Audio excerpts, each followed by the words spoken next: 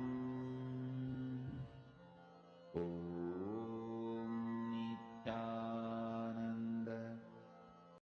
Paramashivoham.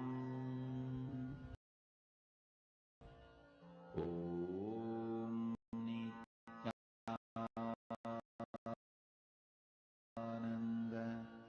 Paramashivoham.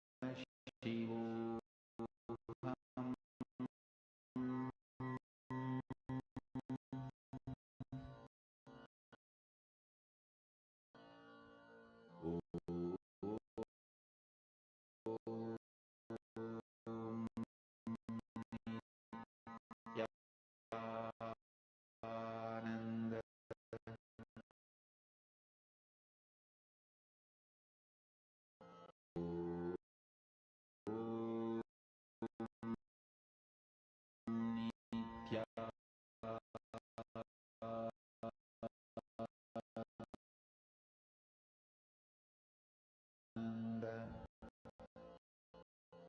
Paramashivoham.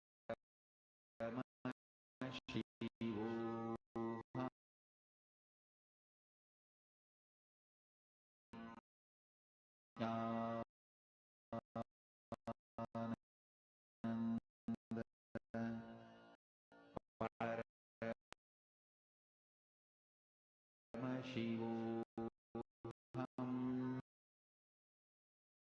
Om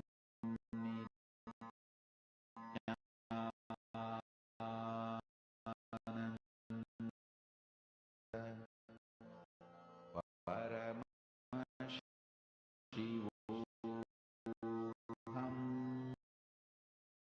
Nityananda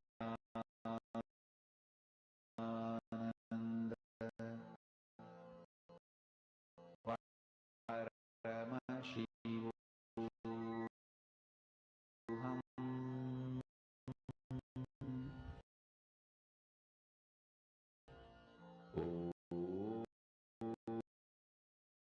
Om Nityananda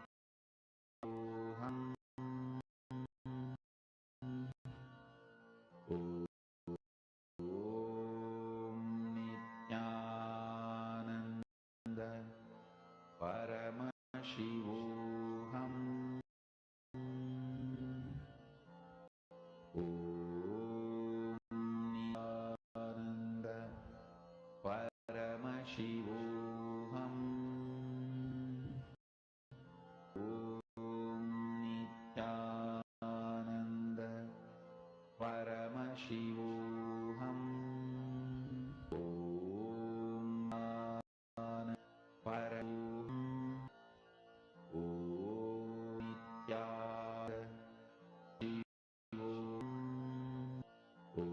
Om Nityananda Paramashivoham. Om Nityananda Paramashivoham. Om Nityananda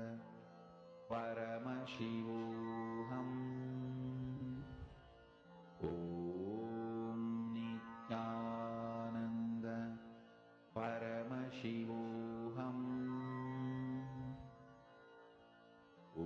Om Nityananda Paramashivoham. Om Nityananda Paramashivoham. Om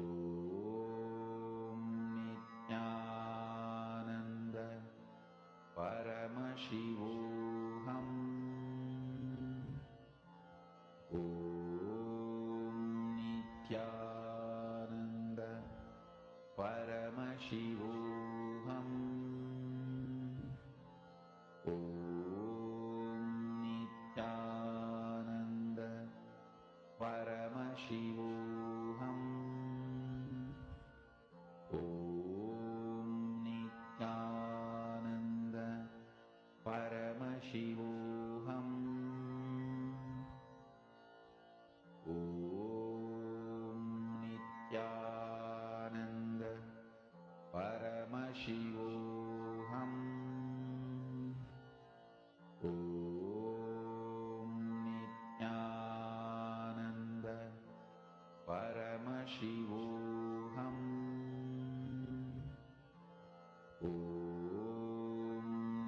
Nithyananda Paramashivam. Om Nithyananda Paramashivam. Om Nithyananda Paramashivam. Om Nithyananda Paramashivam. Om Nithyananda Paramashivam. Om Nithyananda Paramashivam. Om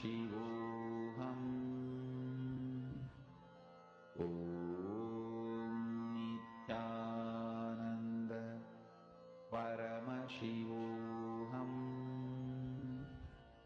Om Nithyananda Paramashivam. Om Nithyananda Paramashivam. Om Nithyananda Paramashivam. Om Nithyananda Please relax. Many of you started manifesting. Please check now. Go to the website again and take a moment to check. See, I see some of you who are sitting intensely and doing the manifestation, and some more of you are like not sitting for it. Listen, understand one thing clearly. You sitting and spending this precious time for power manifestation. This is too important, and it will happen with ease because Swamiji has initiated you, and Swamiji will be the one who's going to be manifesting through you. You just sit, but hold on to this persistence. All right. Now let's enter into the next session. And in this session, Swamiji is going to be revealing to us on Swarupa Ananda. Let's listen to the revelation of Swamiji.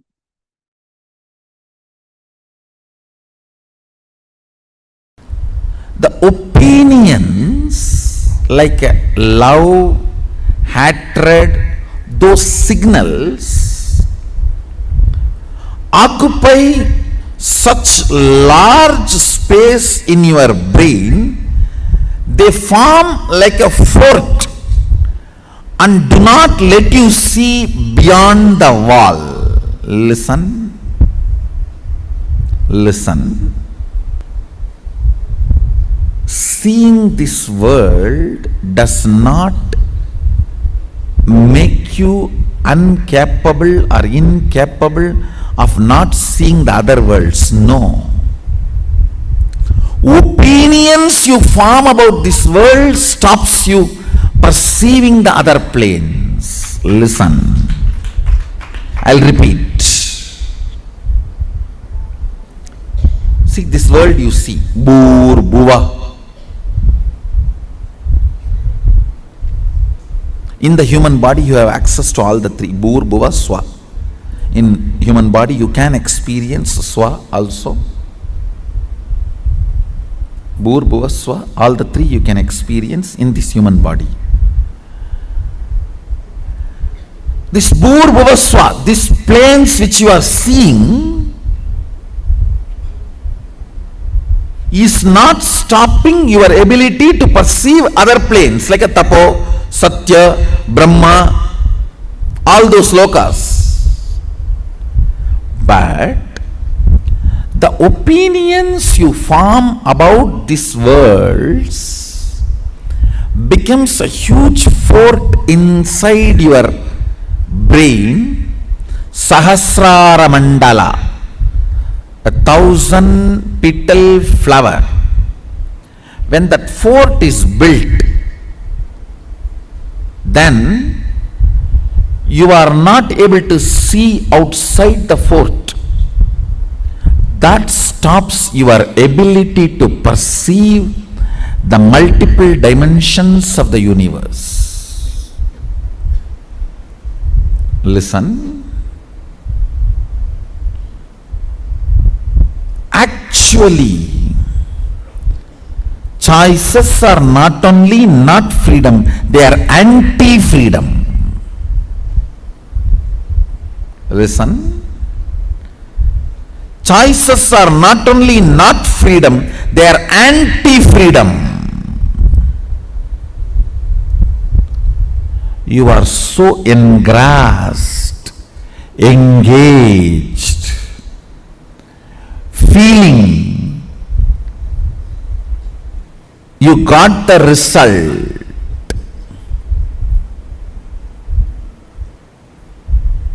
Because you do not know the way to check whether some stone is a diamond or a shining ordinary stone, you go on collecting your whole life something. Only when you are about to die, you discover a machine to check the diamond and you find out whole thing you collected is just faltu stone. Not even one is diamond.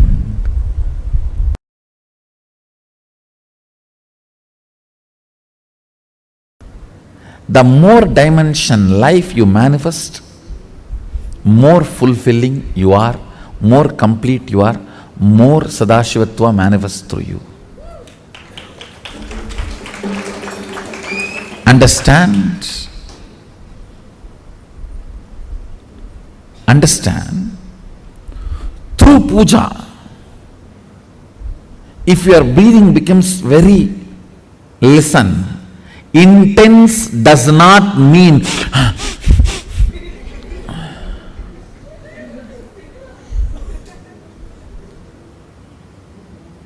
through dance, getting intense will have a different physical expression. That will naturally be like a big hyperventilation kind of a action. But through puja, when your breathing becomes intense, it will not be hyperventilation type, it will be deeper ventilation type. Like Sahasrara Pangaje Shagalasida Rashmi Prabham Varabhayagarambujam Vimalaganda Pushpambaram Prasannavadanikshanam Sagala Devata Rupinam Smarechirasiyam Sagam Tatapimana Purvam Gurum. It's actually Dhyana Sloka for Guru. I can see very clearly Arunagiri Yogeshwara.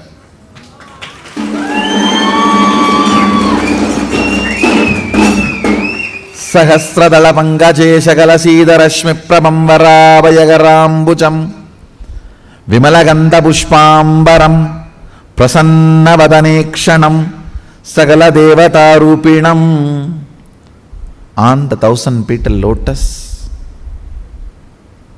Varabhayagarambujam, Vara Abhayakara, Prasannavadanikshanam, with a beautiful, alive,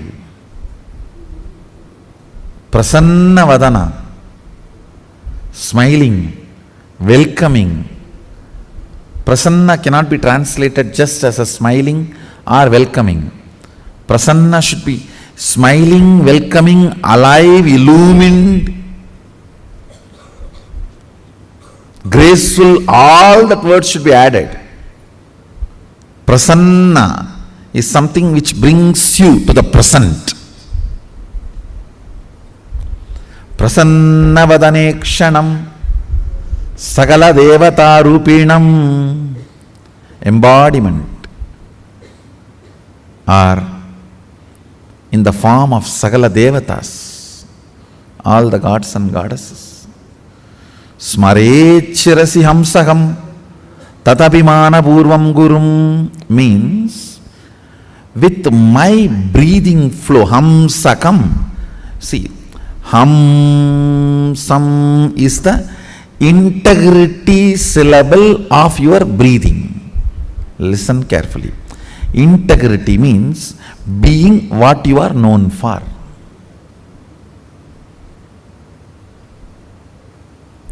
If a lion is known for something and it does that same, it is integrated to being a lion.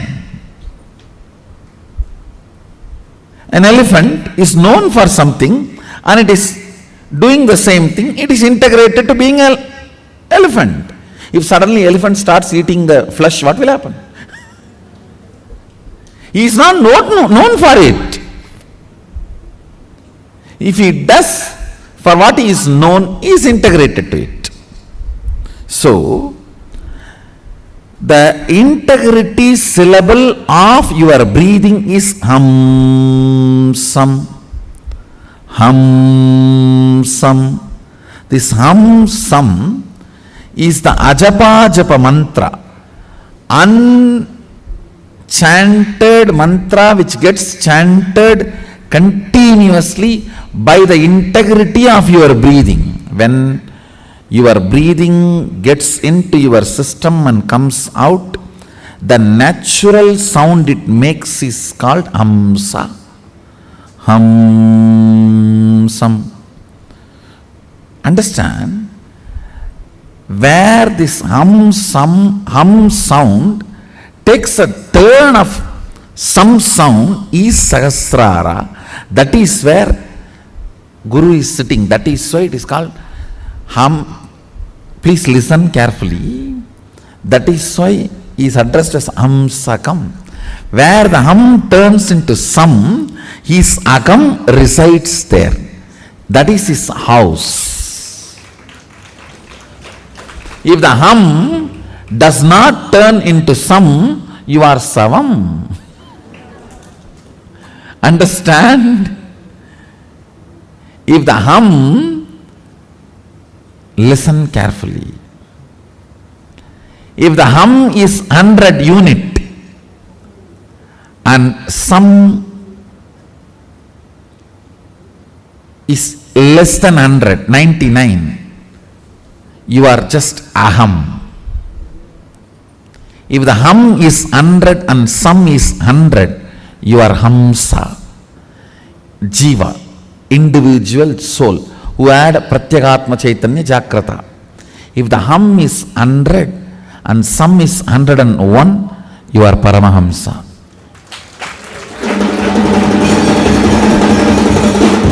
Listen carefully. This hum-sam proportion decides the level of integrity you have in your system. This hum-sam, that decides how many dimensions in your brain are open and available, accessible to you. Listen very carefully.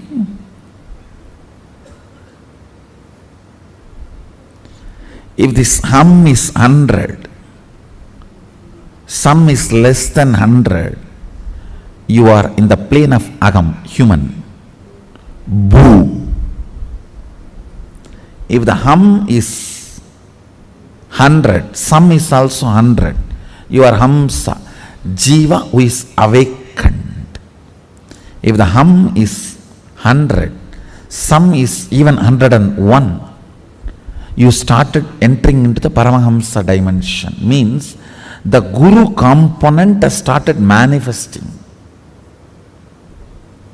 in your jiva. Means he started mixing in your taste of life. What is your desire? Your Guru's desires. What is your taste of life? Your Guru's taste. What is your joy? Your Guru's joy. What is your opinions about death? Your Guru's opinions.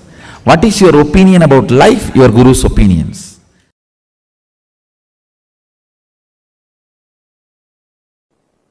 If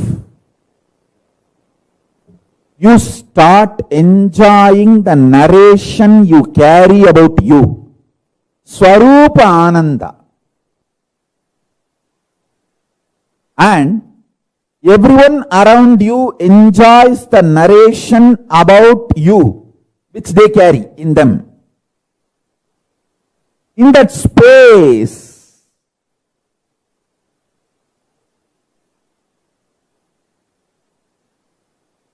you manifest Sarvanyatva.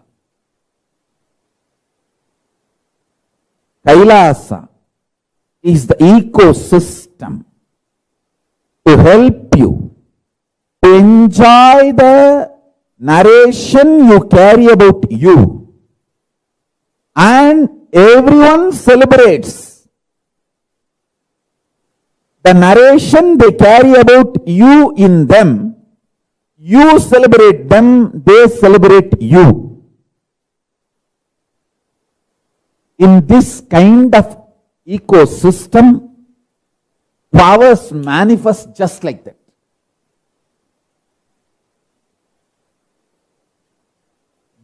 That kind of a ecosystem makes nectar flow in your Sahasrara Chakra, in your crown center.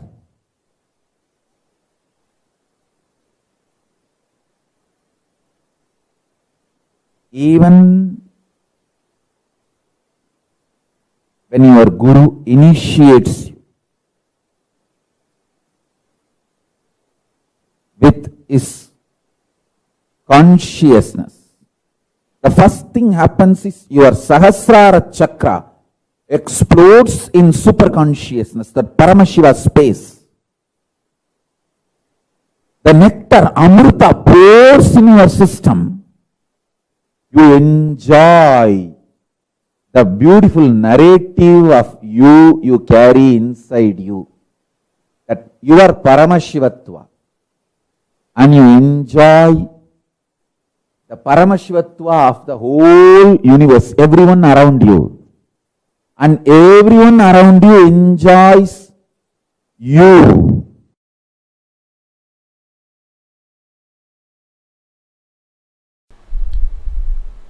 Let me come back to the subject. Listen.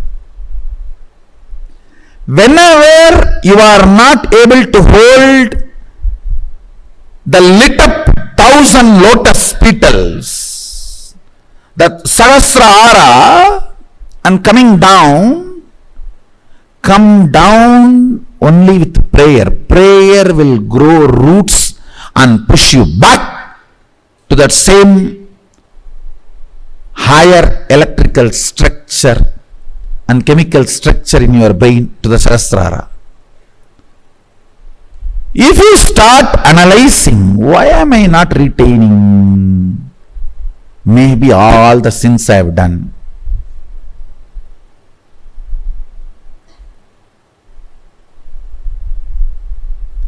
That is complete stupidity. Wrong diagnosis makes duplicate doctors.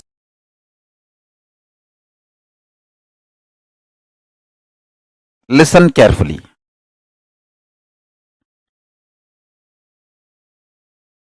All of us are given something and denied something. Nobody can say, I am not given anything. You are still alive, breathing. So that proves life is given to you. Naturally, even if you are richest man in the world, there are some things which is not given to you. If you cultivate consciously a consciousness, the inner space, which feels grateful for whatever is showered, your biology is ready to give birth to great boons of life. Understand?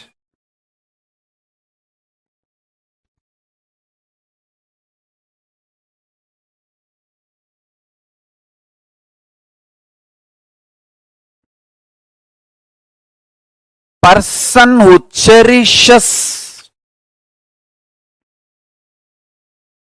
what is showered in the life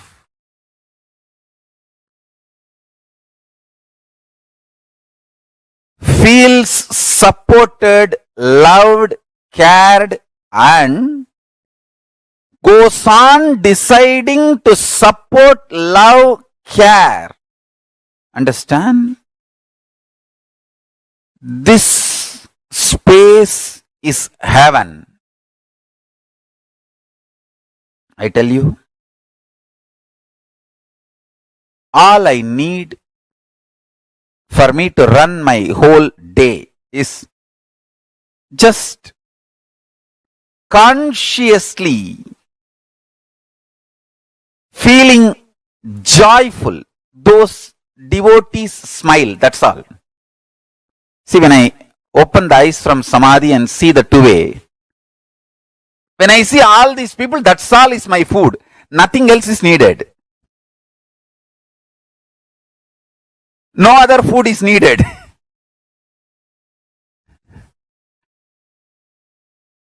Understand?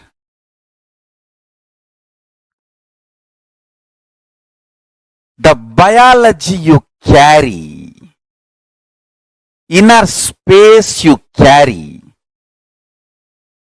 gives birth to your reality. If you carry the inner space, being grateful for whatever is showered in your life, you decide to go on showering with others. Understand, I tell you?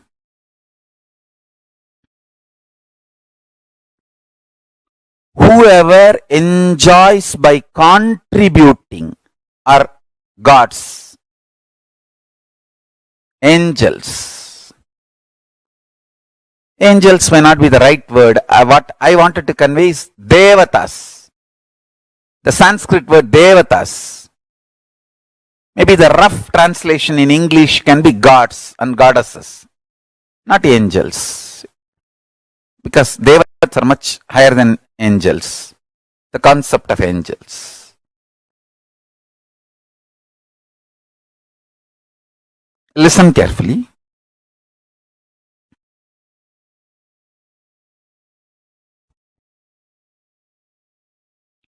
If you feel exploited, frustrated, you will go on vomiting poison, destroying, pulling down.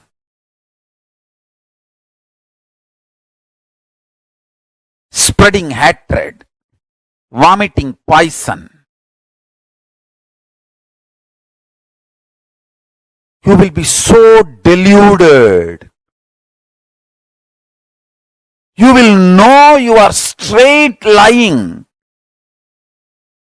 And you will believe it is perfectly alright. That is the worst delusion. That's the worst delusion.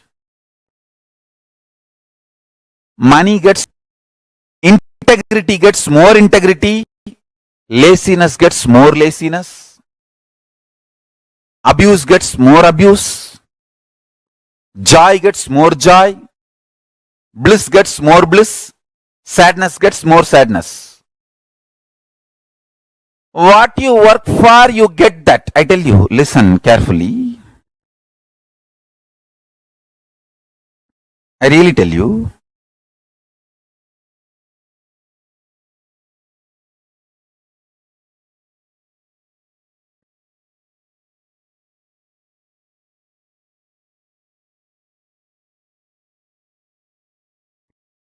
Make integrity as a strategy for your life.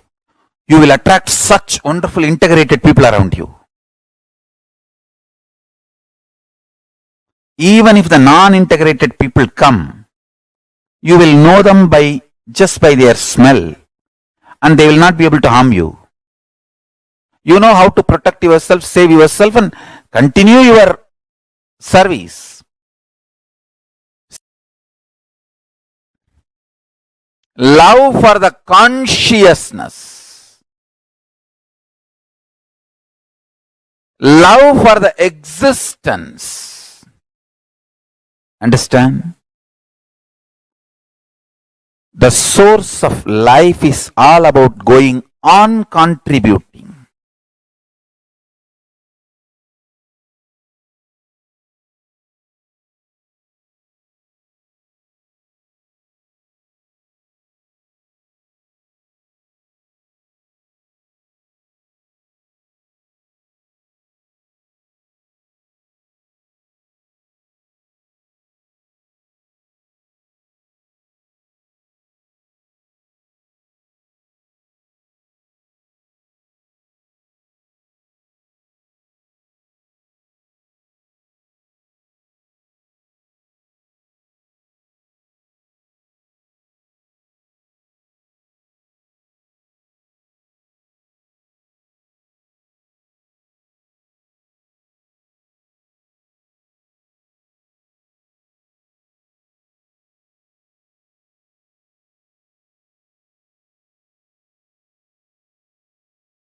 How many of you understood Swarupa Ananda? Swamiji so beautifully explained about what integrity is. Integrity is you reverberating with your purpose. The purpose of why you want to do what you want to do. Integrity. Understanding, flowing in life with gratitude makes you manifest Sadashiva, makes you manifest Paramashiva as he is. Just being integrated. When you are, see, all the opinions that you form about everything on the outside, stop you perceiving the other planes. Swamiji was chanting the Dhyana Shloka, right? Of the Guru. And then Swamiji described how Prasanna means something that brings you to the present. So integrity is being what you know, what you are known for. If an elephant starts eating meat, it is non-integrity, because what being integrated, being what you are known for, is integrity. All the opinions you form about this world stops you from perceiving what exists in the other planes. Prasanna is something which brings you to the present. It is being what you are known for. And Ganga, like Swamiji beautifully explained, is the nectar that flows from Paramashiva's own Sahasrara. And if you enjoy the beautiful narrative of you, you carry inside you, everything on the outside. Just by understanding this one truth, you can access everything on the outside. Now, we're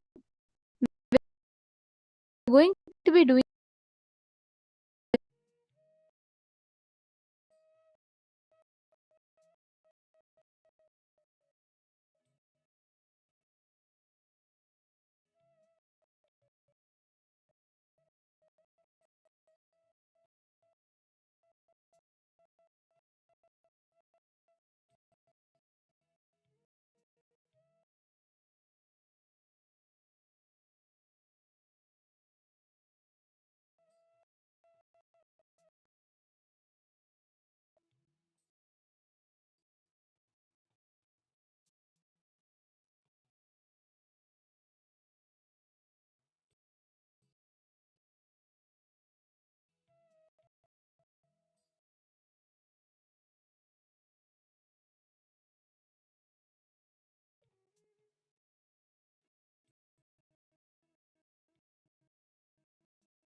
come on camera. We're going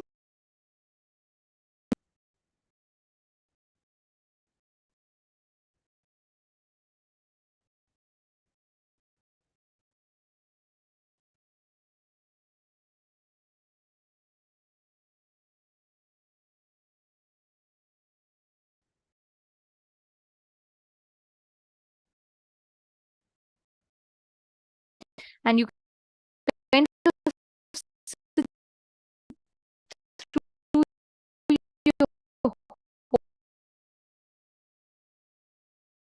whole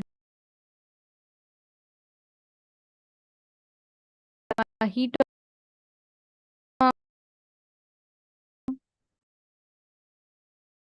sunny.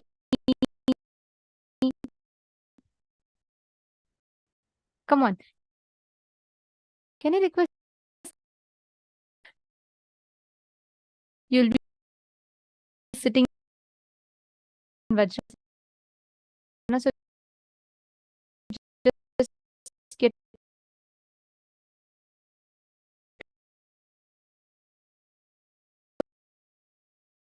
a place where you're able to see. Yes, I think so.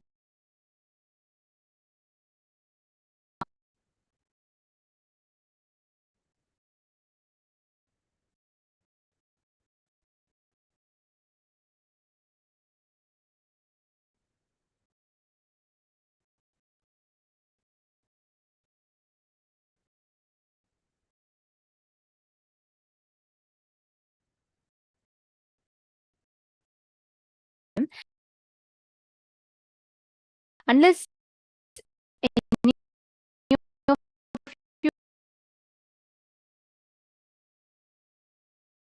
have medical conditions,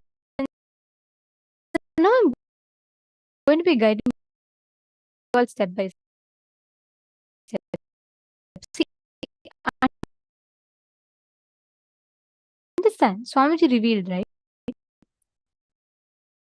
Gratitude. You start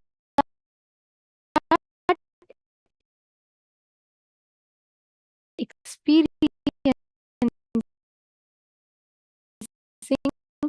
all the great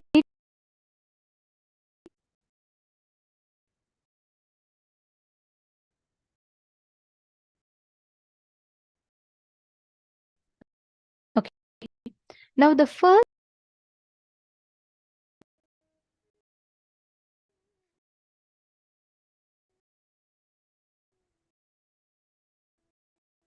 please sit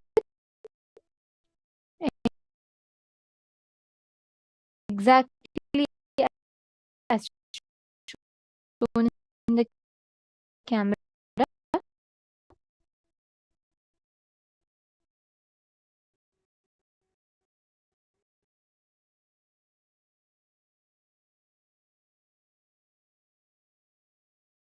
Sit comfortably with your head Ben and Yon Saunders. Ben Saunders, yeah. Even if you're doing, I request it correctly.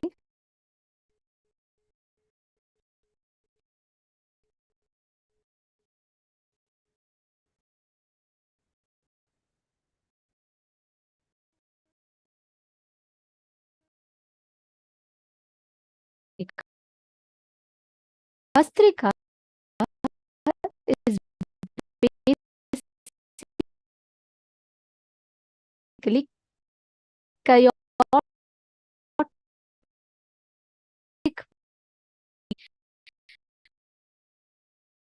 Breathe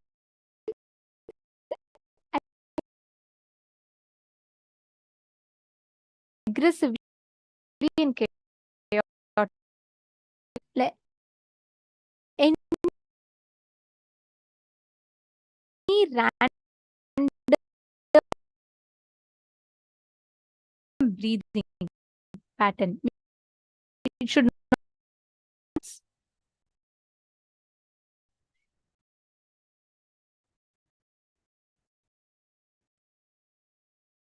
If it helps, you can even move your body like little bit.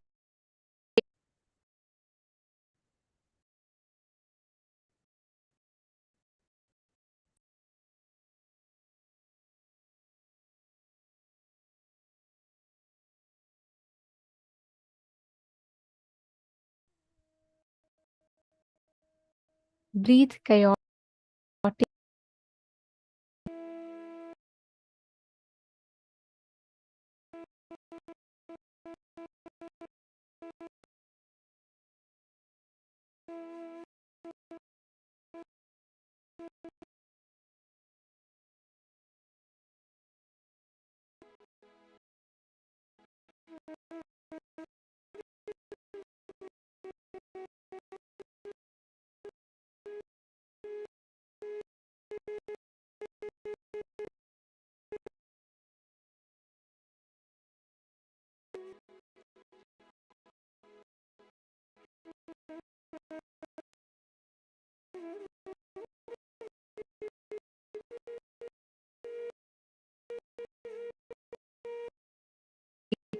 Chaotic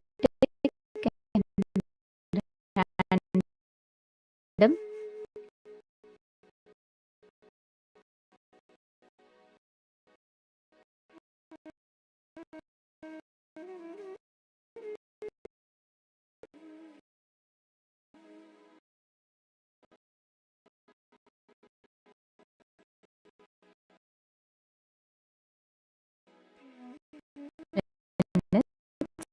You're going to be completely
continue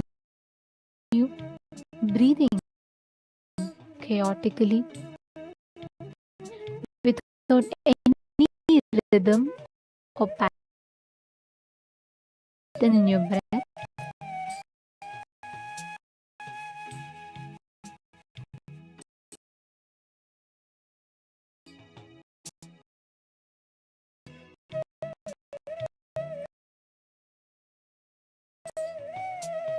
And I request every one of you to place your hand in Chin Mudra. So basically, you're going to be placing your hand in the Chin Mudra like this. So you're just going to be, your index finger is going to be folding within your thumb. Form the Chin Mudra with your fingers and keep it on your lap. Place your hands on your knees. Your hands, the palm should be facing upward. And let the tip of the index finger, tip of the thumb, forming like a circle. And place that on your knees. Make sure your hands are completely relaxed. For the next 7 minutes, you are going to be humming. You're going to be intensely only humming.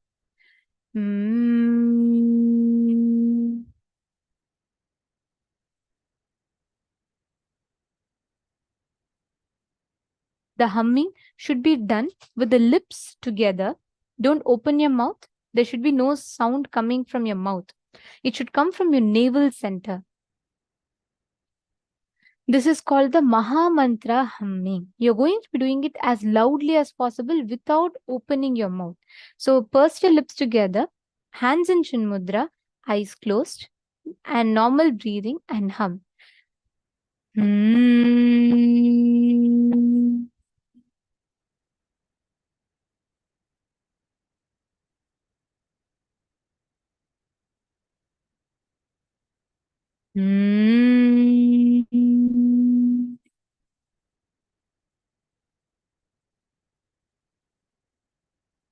I request every one of you to do this step for the next 7 minutes.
Please relax. Slowly, you can stop the breathing. You can stop the humming. Now, you may sit now on cross-legged on the floor. Normally, this is called the Sukhasana.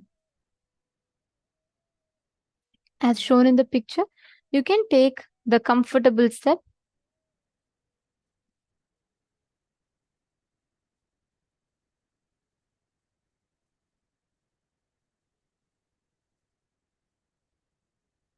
Now, you're going to be bringing your entire awareness on the Mooladhara Chakra. Mooladhara Chakra is the base of your spine.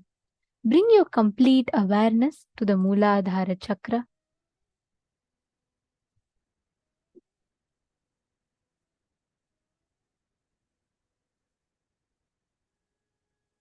Each of you are going to be bringing your awareness from the Mooladhara Chakra to the Sahasrara Chakra, step by step. First, focus on the Mooladhara Chakra.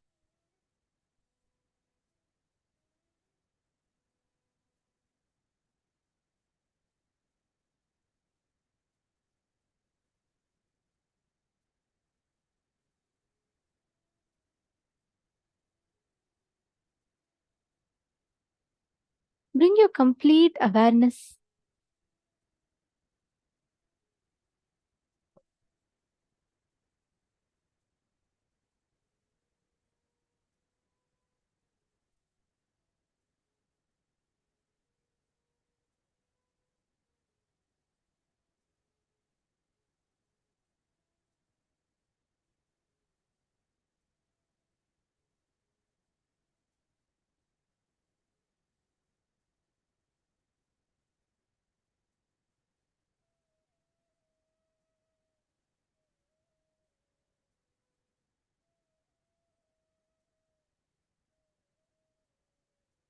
Focus your entire awareness on the Mooladhara Chakra.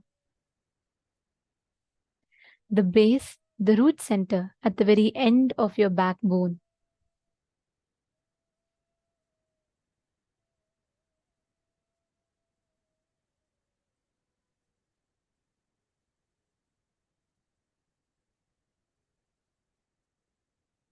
Slowly, move your awareness to the Swadhisthana Chakra, 2 inches above the Mooladhara, which is just right below your navel center.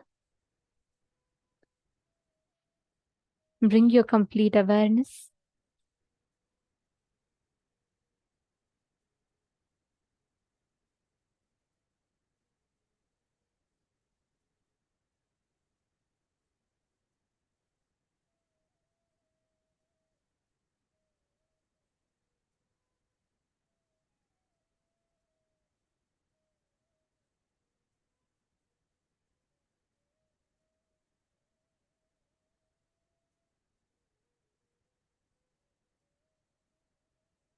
Next, move your awareness to the Manipuraka Chakra, exactly at your navel center. Bringing your complete awareness at your navel center.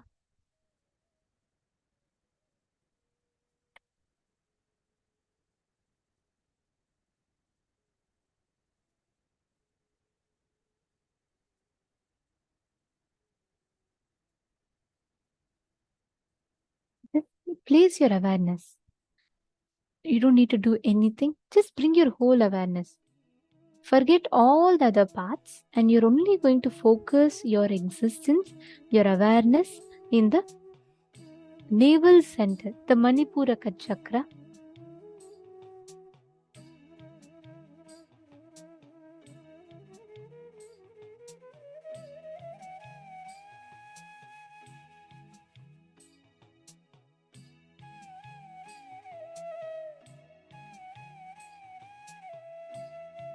Experience yourself completely in the Manipuraka Chakra.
Now, slowly move your complete awareness to your Anahata Chakra. Anahata Chakra is your heart center, exactly in the center of your heart.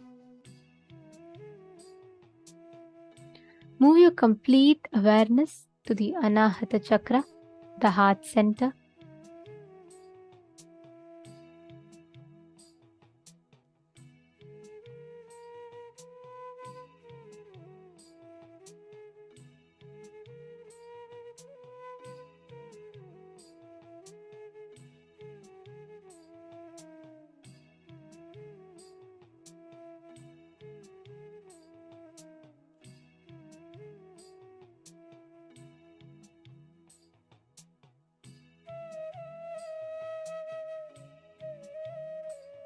Focus your complete awareness just on your heart center.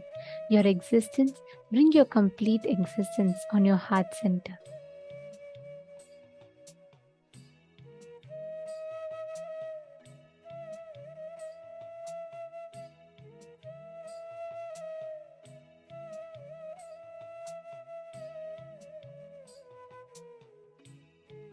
Now, from your Anahata, move to the Vishuddhi Chakra, your throat center region.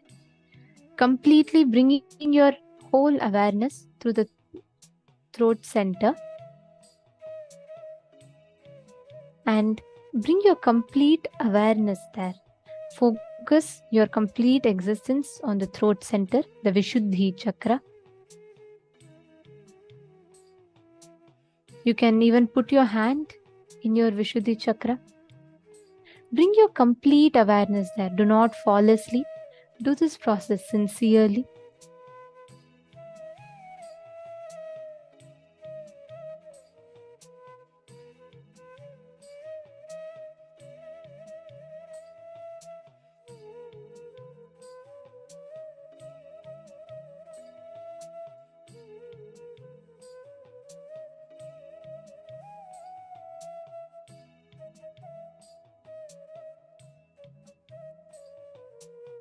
Please sit straight. I request everyone to sit straight. Continue to have your eyes closed. Do not keep your eyes open.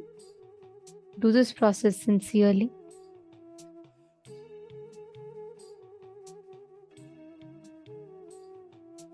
This will completely awaken that space of gratitude, your innate energy inside of you.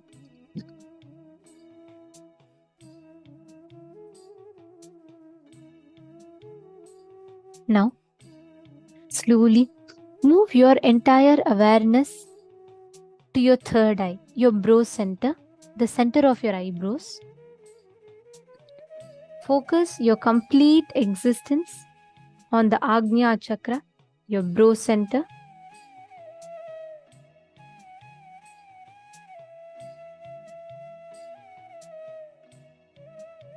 Bring your complete awareness. Experience your existence in the brow center. I request all the participants to sit straight. Do not slouch. Please sit straight.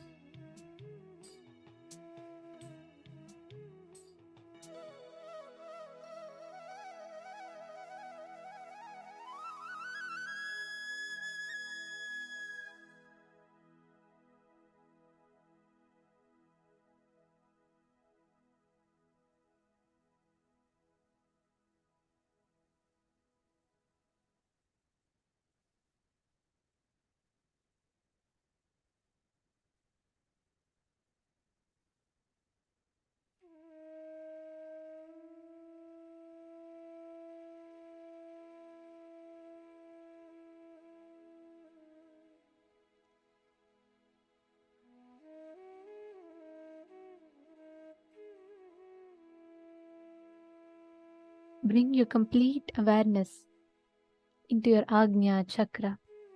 Your whole existence. Experience your whole existence in the Agnya Chakra, the brow center.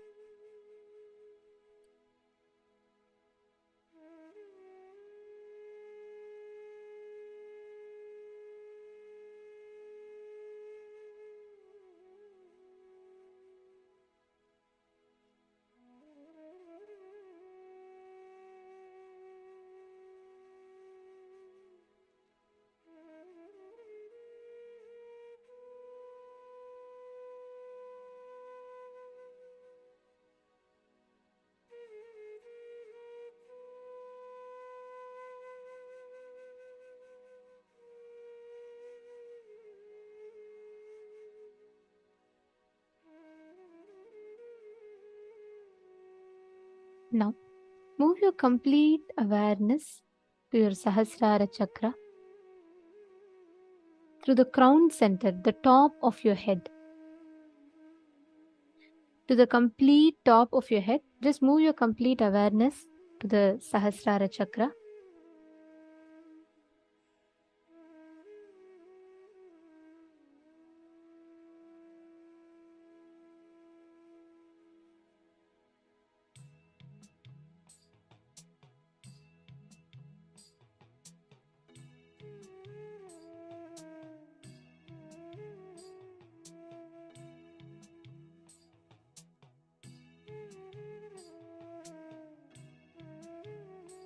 Cognize your complete existence on the top of your head, the Sahasrara Chakra.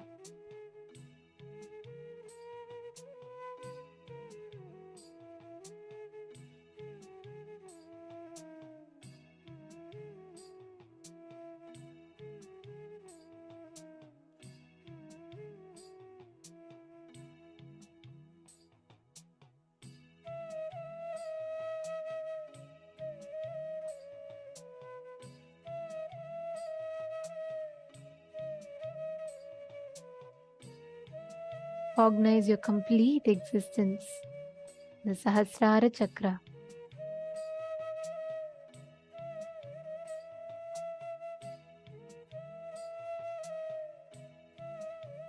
Now, just unclutch. Experience complete gratitude in everything that you know, everything that you do, everything that you experience.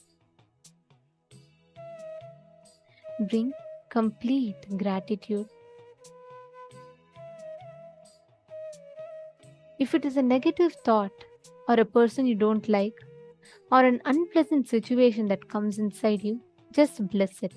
Everything that is happening inside of you, just express gratitude. Just bless it.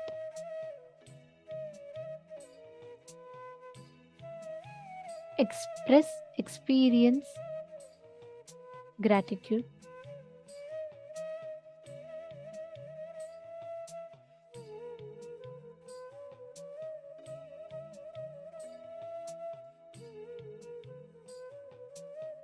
Don't get clutched to any emotion. Don't get clutched to any thought. Just be completely unclutched.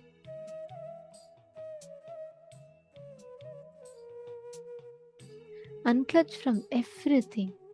Express gratitude for every single thing that life is offering to you.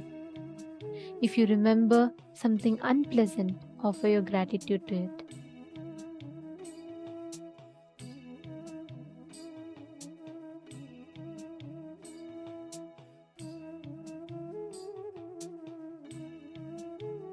That's right. If you have a few flowers, please hold a few flowers in your hand and you can offer that as gratitude.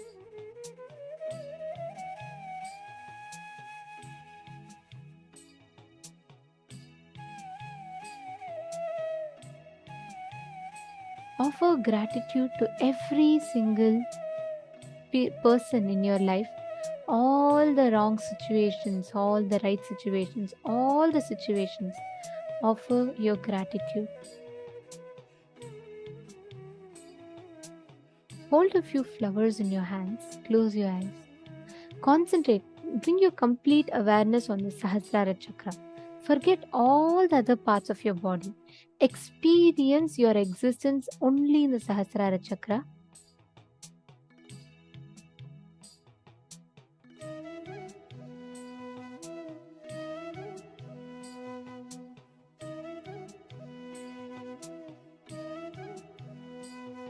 Offer your gratitude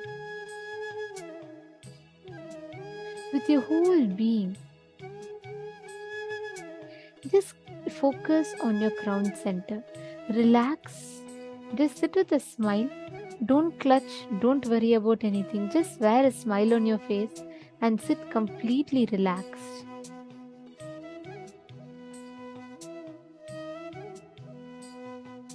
Remember your mother. Offer your gratitude to her for giving birth to this body. Give gratitude to her with your whole being, just for the fact that she gave birth to your body.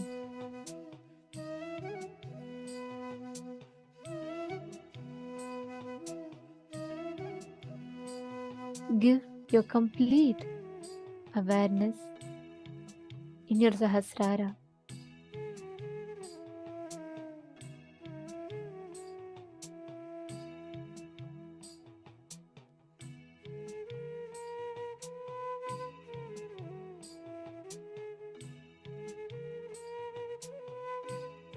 Offer your gratitude to her with your complete being for the very fact that she gave birth to you.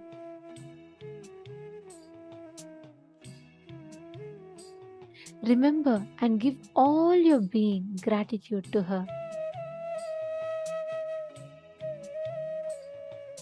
Next, offer your gratitude to your father for giving you this life and providing you with all the needs.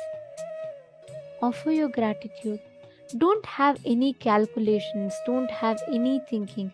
Offer your gratitude just for the sake of offering your gratitude.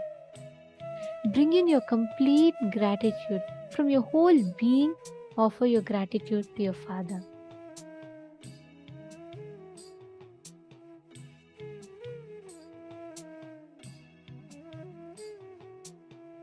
Next, offer your gratitude to all the doctors and nurses who received you when you came to planet Earth. Offer your complete gratitude to them. Just for the fact that they were there and they got you to planet Earth. Offer your complete gratitude to them.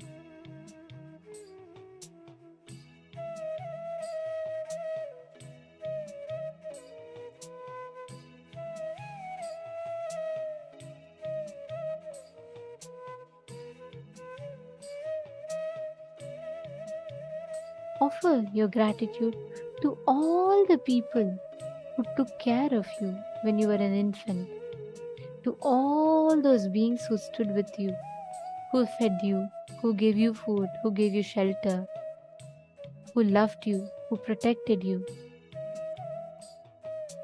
Remember all of those beings and offer your complete gratitude to them. Offer your gratitude to them just because they did. That's all. No other calculation. Don't try to find reasons for for offering gratitude. Just offer gratitude.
Now, offer your gratitude for all the teachers who taught you everything since you were young. For all the care, the love that they gave you, offer your gratitude to them. Remember all your friends in your young age school. Offer your gratitude to them. All of them made your life blissful, joyful. All those who shared their innocence and joy with you, offer your gratitude to them. Offer your gratitude to your brothers and sisters and other relatives for nurturing you, for caring for you. Seek their forgiveness for any hurt that you may have caused them, intentionally or unintentionally, consciously or unconsciously. Offer your gratitude to all the people who gave you professional education, who helped you stand in your profession, who gave you the courage to stand in your own feet. Whatever phase of the life that you might be in, offer your gratitude to every single person who supported you. Offer your gratitude to all the people who helped you financially whenever you were in need of it. Offer your gratitude to all the doctors and nurses who took care of your health, who gave you the medical assistance whenever you needed it. Offer your gratitude to your wife or husband for giving you love and security in your life. Forgive them for anything that they might have done to you that hurt you.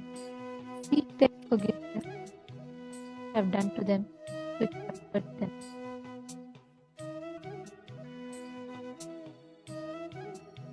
Offer your gratitude even to your enemies, those who have hurt you, to make you strong and forgiving. Seek their forgiveness for any hurt that you may have caused in them. Offer your gratitude to all of them who helped you physically, mentally, in every level, economically, spiritually.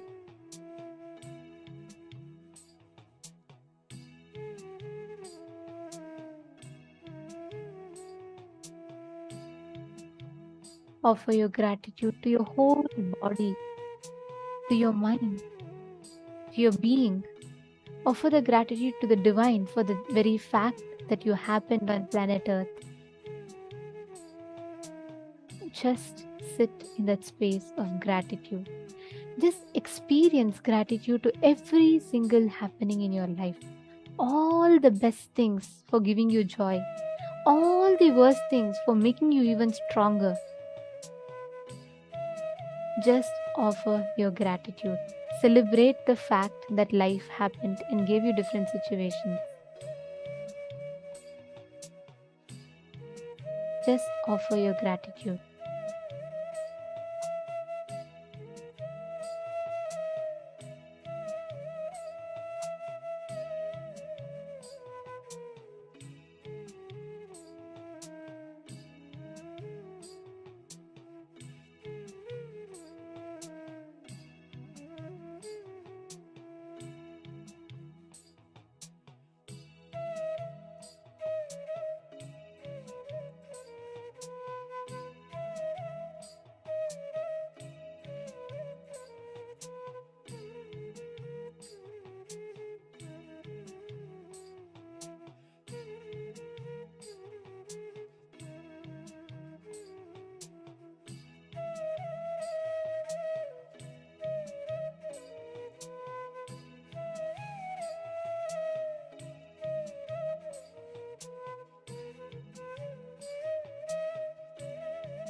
Now, slowly, very slowly, please open your eyes.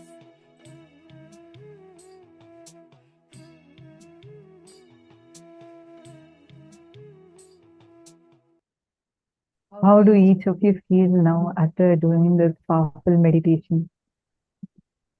How is the experience for each and every one of you that are here? See so much of this smile. These are really enjoying it even through the meditation. It's so nice to see so many of you feeling blissful. Wow. It's really, really nice to see so many of you sitting with so much of gratitude overflowing through you. Understand this gratitude from Jesus. Gratitude is the greatest attitude to have in your life.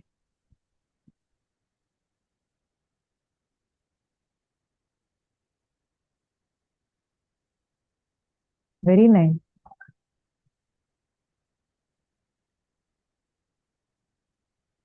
Beautiful meditation. I just enjoy it all my life. Beautiful. Lovely. Just be in the same space that you are right now in. And now you're going to take a few minutes in this space of gratitude. You're going to connect with the nature. Understand this gratitude that you're having is like the fuel that you actually need.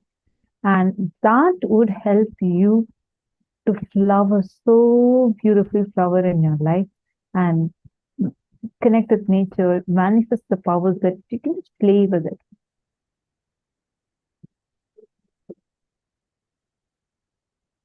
Shall we all enter into power manifestation? Okay, who all were already able to alter weather temperature? From morning, you've been able to manifest this power. If you have been able to, or if you have not, both categories also, you're going to manifest again now with this piece of gratitude. It will be really powerful, really powerful. Take a few minutes, just connect with the atmosphere around you. You're going to start altering the temperature of the place that you are in. Let's start with that. Just connect. You can literally start feeling the air changing.